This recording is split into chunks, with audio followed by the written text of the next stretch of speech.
kumpulan distrik Sekaro Raya.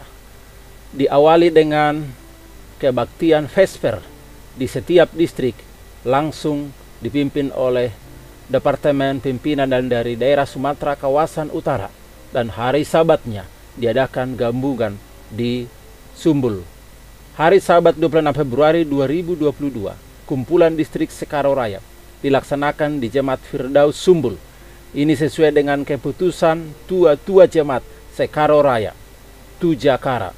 Sebelumnya di Jinabun, kumpulan gabungan distrik ini dihadiri utusan 3-5 per jemaat bersama pendeta yang melayani Sekaro Raya.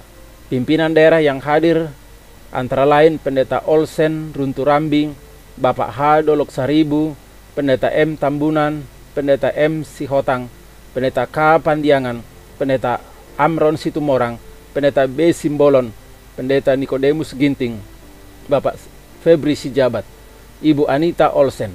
Acara dimulai pukul 9 WIB sampai pukul 17 WIB. Kehadiran pendeta dari daerah adalah untuk menyampaikan program dan sosialisasi tujuan jemaat tahun 2022. Acara pemaparan program diselingi dengan lagu-lagu pujian dari distrik Karo Barat, AB, Karo Selatan, Karo Utara, dan distrik Karo Pusat, dan pimpinan daerah SKU. Anggota cukup antusias dan banyak yang hadir, walaupun banyak yang berhalangan disebabkan faktor kesehatan. Anak-anak Sekaro Kota juga merasakan sukacita.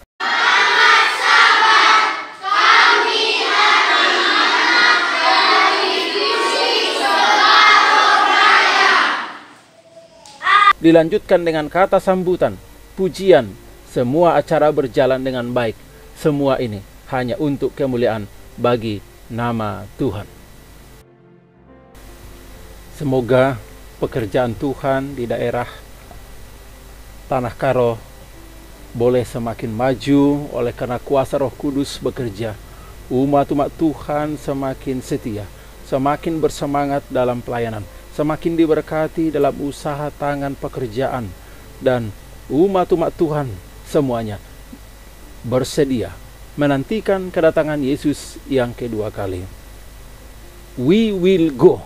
Semoga pekerjaan Tuhan semakin maju, banyak jiwa-jiwa yang bersedia menantikan kedatangan Yesus yang kedua kali. Terima kasih kepada Gembala Jemaat Setanah Karo Raya, tua-tua jemaat, majelis jemaat, dan semua umat-umat Tuhan. Tuhan memberkati kita semua. Amin.